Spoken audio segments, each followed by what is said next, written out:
نماز کو روزانہ کے 5 اوقات کے اجتماع میں شامل کر دیا۔ اگر امت مسلمہ اپنی نمازوں کو سمجھ لے، سورہ فاتحہ کو سمجھ لے، تو ہر رکعت میں امت مسلمہ کی ترقی کی بنیاد موجود ہے، بلندی کی بنیاد موجود ہے، اور ہر رکعت میں امت مسلمہ کی تنزلی پستی کی بنیاد بھی موجود ہے۔ اہدنا الصراط المستقیم صراط الذین انعمت علیہم غیر المغضوب علیہم ولا الضالین۔ سورہ فاتحہ نماز کے لیے یوں ہی ضروری قرار دی گئی۔ یہ پورے قرآن مجید کا نچوڑ اور خلاصہ ہے، یہ پوری اسلامی تاریخ اور تحریک کا نچوڑ اور خلاصہ ہے، اور یہ پورے باطل سے برات اور بیداری کرنے کی دعوت اور تعلیم اور تلقین ہے۔ ہمیں سیدھے راستے کی ہدایت دے، ان لوگوں کا راستہ جن پر تو نے انعام کیا۔ تو جن لوگوں پر اللہ کا انعام ہوا وہ سربلند ہے نا اللہ کی نظر میں، وہ ترقی یافتہ ہے نا۔ تو ان لوگوں کا راستہ جن پر تو نے انعام کیا، پھر انعام یافتہ بندوں کی فہرست بھی اللہ تعالیٰ نے متعین کر دی سورہ نساء کے آیت نمبر 69 سے۔ وَمَن يُطِعِ اللَّهَ وَالرَّسُولَ فَأُولَٰئِكَ مَعَ الَّذِينَ أَنْعَمَ اللَّهُ عَلَيْهِم مِّنَ النَّبِيِّينَ وَالصِّدِّيقِينَ وَالشُّهَدَاءِ وَالصَّالِحِينَ۔ اللہ کے انعام یافتہ بندے انبیاء، صدیقین، شہداء، صالحین ہیں۔ اب بات چھوٹی نہیں تھی۔ ہر رکعت میں ہر نمازی کو انبیاء کی تحریک اور تاریخ سے جوڑ دیا، صدیقین کی تاریخ اور تحریک سے جوڑ دیا، شہداء اور صالحین کی تاریخ اور تحریک سے ہر رکعت نے، بلکہ ہر نماز کی آدھی رکعت نے، میں آدھی رکعت کا لفظ سورہ فاتحہ کے بدلے میں اس لیے استعمال کر رہا ہوں کہ سورہ فاتحہ پڑھنے سے پوری رکعت کی قرات نہیں ہوتی، آدھی رکعت کی قرات ہوتی ہے۔ سورہ فاتحہ کے ساتھ ایک سورت لگانی پڑتی ہے چھوٹی، یا کچھ آیت لگانی پڑتی ہے جب کوئی ایک رکعت کی قرات مکمل ہوتی ہے۔ لیکن افسوس کے ساتھ کہنا پڑتا ہے کہ ممبر و محراب سے چھوٹی باتیں کہی جا رہی ہے کہ بھائیوں اور بزرگوں علم بہت ہو گیا، عمل کی کمی ہے۔ میرے تو روکتے کھڑے ہو جاتے، میں تو دنگ رہ جاتا ہوں، سکتہ تاری ہو جاتا ہے جب یہ میں سے سنتا ہوں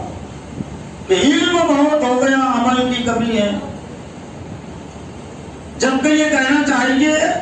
اور یہ اعتراف کرنا چاہیے موجودہ امت مسلمہ کے حالت کو سامنے رکھ کر کہ بھائیوں اور بزرگوں، ابھی 90% اماموں کو آدھی رکعت کا علم نہیں ہے، 99% سے زیادہ 5 وقتہ نمازیوں کو آدھی رکعت کا علم نہیں ہے۔ اور میں سورہ فاتحہ کے حوالے سے اس کو پیش کرتا ہوں۔ 90% مساجد میں حافظ امام ہیں جن کا کھلے طور سے اعلان ہے، اقرار ہے کہ سورہ فاتحہ کا مفہوم مطلب ہم کو نہیں بتایا گیا اور ہم کو معلوم نہیں ہے۔ 99% سے زیادہ نمازیوں کا یہ اعتراف ہے اور اعلان ہے کہ ہم جو نماز میں پڑھتے ہم کو معلوم نہیں ہے۔ تو کیا یہ قرآن سے لا علمی کی بات ہے؟ کیا یہ نماز سے لا علمی کی بات نہیں ہے؟ اسی آدھی رکعت میں اللہ تعالیٰ نے وہ طاقت اور تاثیر رکھی ہے کہ اگر آدھی رکعت کو امت مسلمہ سمجھ لے،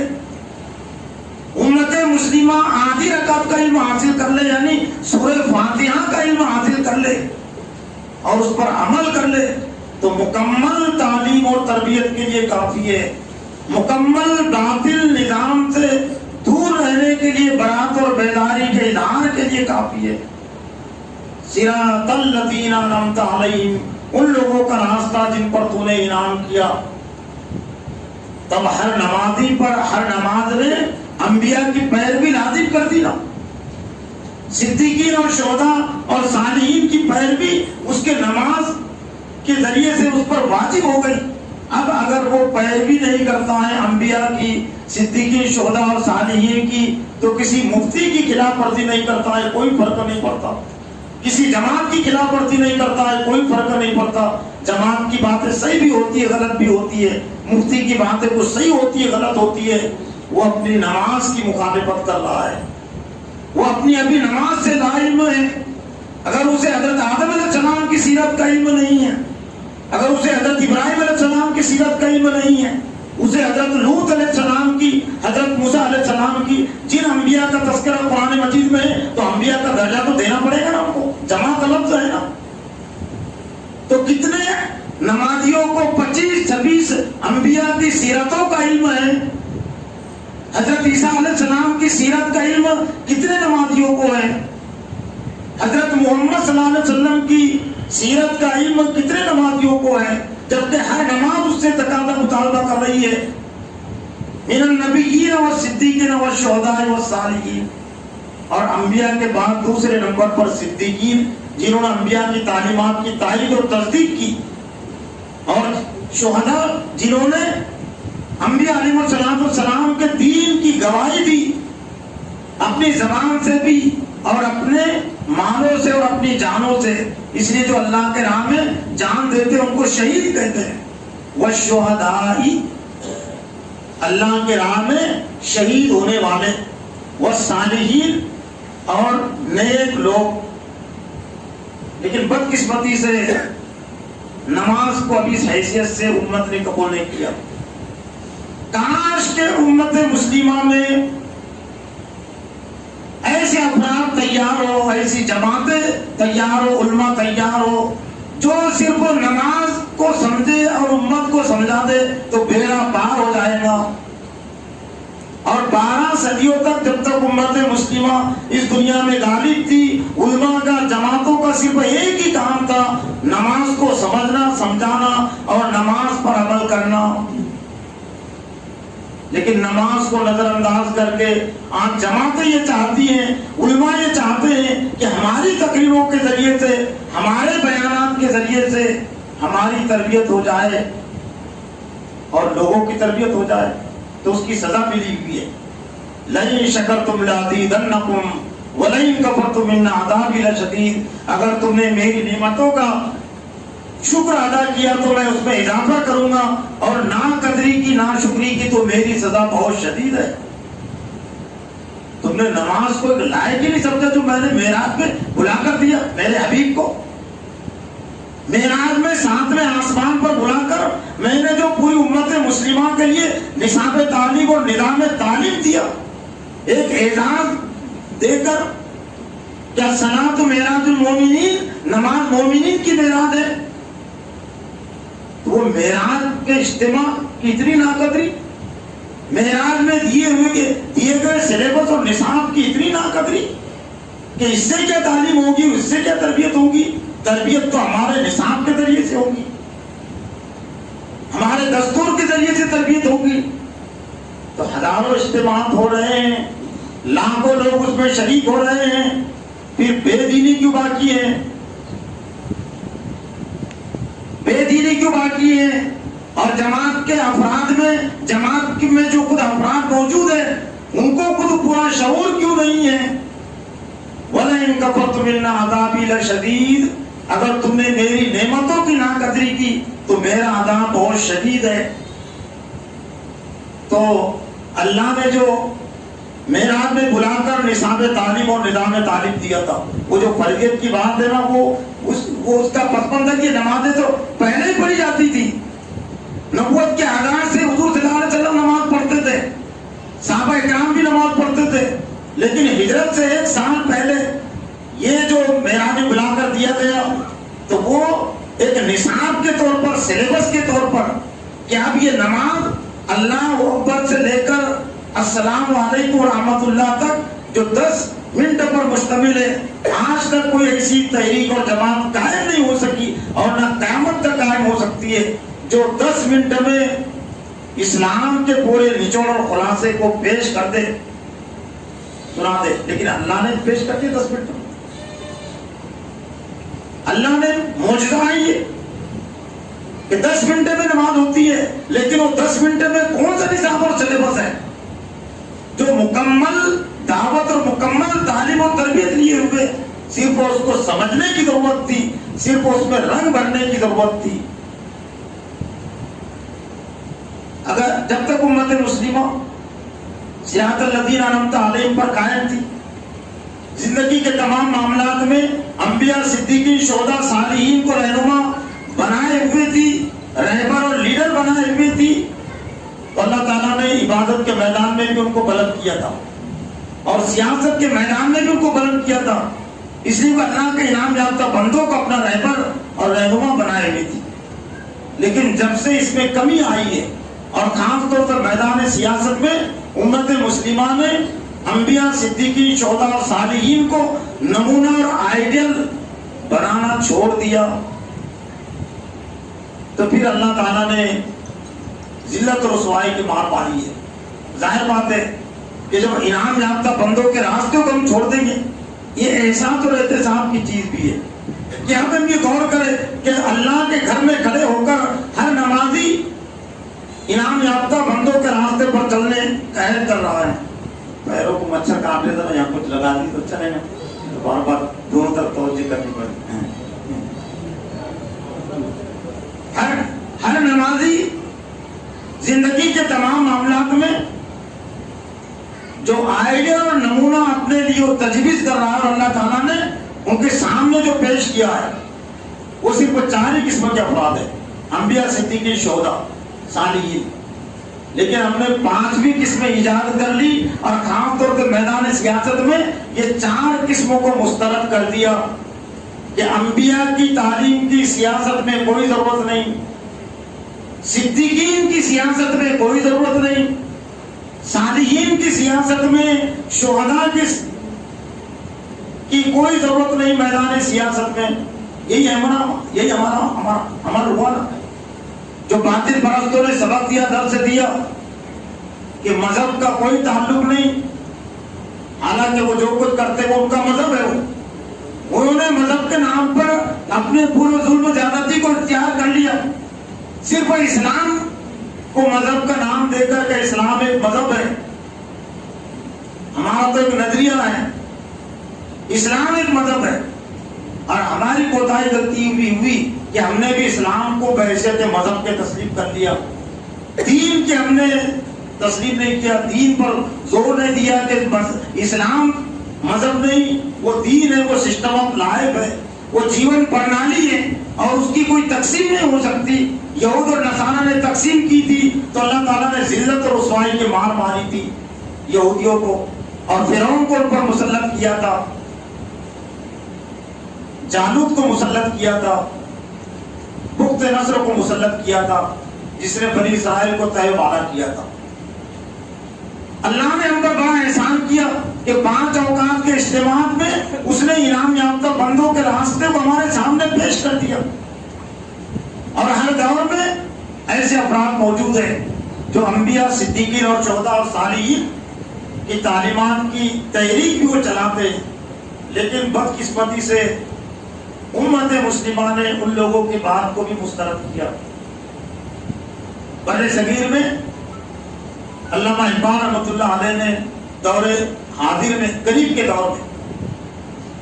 پھر مولانا مودودی رحمۃ اللہ علیہ نے میدان سیاست میں یہ دعوت دی کہ میدان سیاست میں بھی تم نماز کو قبول کرو، اور یہ جو بات گھڑی گئی وہ یوں ہی نہیں گھڑی گئی کہ نماز الگ سیاست الگ، تاکہ یہ بھی الزام نہ رہے کہ ہم نماز کو نہیں مانتے۔ جو سیاست میں انبیاء علیہ السلام اور صالحین کا طریقہ نہیں مانتا ہے وہ نماز کا انکار ہے، وہ نماز کا منکر ہے، وہ سورہ فاتحہ کا منکر ہے۔ لیکن یہ الزام ہم پر نہ آئے تو پھر تقسیم یہ کر دی گئی کہ نماز الگ چیز ہے اور سیاست اور حکومت الگ چیز ہے۔ کیسے الگ ہوئی نماز؟ صراط الذین انعمت علیہم زندگی کے اس سلسلے میں پورے راستے کی تلقین عربوں نے بھی مسترد کیا۔ حسن البنا رحمۃ اللہ علیہ کی دعوت اور بات کو، سید قطب شہید رحمۃ اللہ علیہ کی دعوت اور بات کو، تو جب اہل حق کے ذریعے سے اتمام حجت ہو جاتا ہے کسی قوم پر اور پھر انکار لازم آتا ہے، تو اللہ کی سنت یہ رہی ہے، ماضی میں بھی رہی ہے، کہ اتمام حجت کے بعد اللہ اسی دنیا میں عذاب دیتا ہے۔ حجت تمام ہونے کے بعد کہ بعد حق کو حق کہہ دیا گیا، باطل کو باطل کہہ دیا گیا، لیکن پھر بھی اگر لوگوں نے قبول نہیں کیا تو اللہ نے اسی دنیا میں عذاب دیا ہے۔ حضرت نوح علیہ السلام کی قوم کو بھی اللہ نے اسی سنت کے مطابق ہلاک کیا ہے، کہ اتمام حجت نوح علیہ السلام نے کر دی تھی، لیکن نوح علیہ السلام کی قوم نے قبول نہیں کیا، اور نوح علیہ السلام کے پاس لڑنے کی طاقت نہیں تھی، تو بغیر لڑے ہوئے اللہ تعالیٰ نے حضرت نوح علیہ السلام کی مخالف قوم کو ہلاک کر دیا۔ عربوں پر حجت تمام کر دی تھی موجودہ دور میں سید قطب اور سید حسن بنا رحمۃ اللہ علیہ نے میدان سیاست میں، لیکن عربوں نے قبول نہیں کیا، تو عربوں پر بھی اللہ کا عذاب آیا ہوا ہے، اور آدھے عرب کی آدھی آبادی خیموں میں اس وقت رہ رہی ہے، آدھی آبادی خیموں میں۔ بر صغیر میں خصوصیت کے ساتھ دور حاضر میں علامہ اقبال رحمۃ اللہ علیہ نے، مولانا مودودی رحمۃ اللہ علیہ نے، ان کے بہت سارے ماننے والوں نے، ان میں علماء دیوبند کے بھی افراد تھے۔ یہ بات اور تھے کہ اکثریت علماء کی ایسی رہی ہے کہ جنہوں نے میدان سیاست میں صراط الذین انعمت علیہم کو نظر انداز کر دیا، اور غیر مغضوب علیہم ولا الضالین سے دور رہنے کی تعلیم اور تلقین تھی، کہ ان لوگوں کا راستہ نہیں جن پر تیرا قدم نازل اور جو راستے سے بھٹکے ہوئے تھے ان لوگوں کا راستہ اختیار کر لیا۔ تو پھر اللہ تعالیٰ نے امت مسلمہ کو سزا دی، مہلت دی۔ آزادی کے بعد، آزادی کو 75 سال ہو رہے۔ میرا ایک تجزیہ ہے، شاید اس سے پہلے میں نے رکھا ہوا، لیکن اس کا عنوان موضوع اس سے بھی یاد کے عنوان موضوع سے میں دوبارہ میری تذکیر کے لیے، آپ کی تذکیر کے لیے رکھ رہا ہوں۔ وہ یہ کہ وَلَن تَجِدَ سُنَّتِ اللَّهِ تَبْدِيلًا وَلَن تَجِدَ سُنَّتِ اللَّهِ تَحْوِيلًا۔ تم اللہ تعالیٰ کی سنت اور طریقہ کار میں ہرگز تبدیلی نہیں پاؤ گے۔ اللہ کا جو طریقہ، اللہ کی جو پالیسی پہلے نبیوں کے ساتھ رہی ہے، پہلی قوم اور امتوں کے ساتھ رہی ہے، وہی پالیسی آج بھی رہے اور قیامت تک رہے گی۔ سنت من قد ارسلنا قبلک من رسلنا ولا تجد سنتنا تحویلا۔ یہ سورہ بنی اسرائیل کی آیت ہے کہ سنت من قد ارسلنا، ہماری ایک سنت ہے، ہماری ایک پالیسی ہے جو پہلے انبیاء کے متعلق تھی اور آپ کے متعلق بھی ہے۔ ولا تجدوا لسنتنا تحویلا، اور اے محمد صلی اللہ علیہ وسلم تم ہمارے طریقہ کار میں، ہماری پالیسی میں تبدیلی نہیں پاؤ گے۔ تمہاری دعاؤں کے ذریعے سے، تمہارے آرزو تمناؤں کے ذریعے سے، اور تمہاری چیخوں کے ذریعے سے، اور تمہاری آہوں کے ذریعے سے ہماری پالیسی بدلنے والی نہیں۔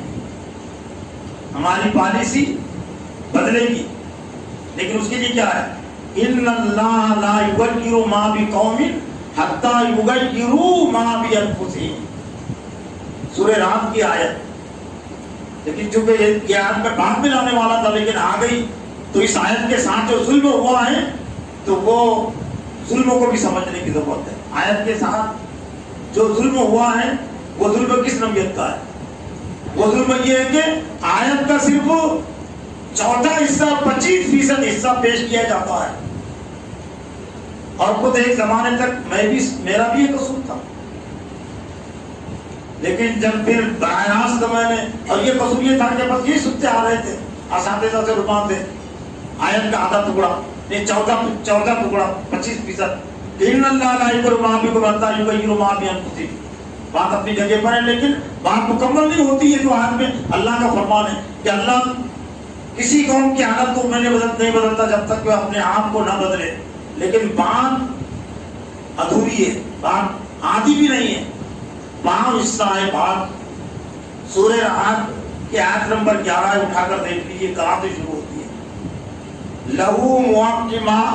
معقبات من بین یدیہ ومن خلفہ یحفظونہ من امر اللہ، اس کے ساتھ یعنی انسان کے ساتھ، اور خاص طور سے جو دین کا کام کرتا ہے، لہو معقبات من بین یدیہ ومن خلفہ، فرشتے مقرر ہیں اس کے آگے اور اس کے پیچھے۔ ڈر لگتا ہے نا حکومتوں کے ڈر سے ہی اسلام میں سیاست میں اسلام کے بعد علماء نے جماعتوں نے چھوڑ دیا نا. لیکن آیت کی پہلی بات کو اگر لیتے جو فکری بات ہے جو بنیادی بات ہے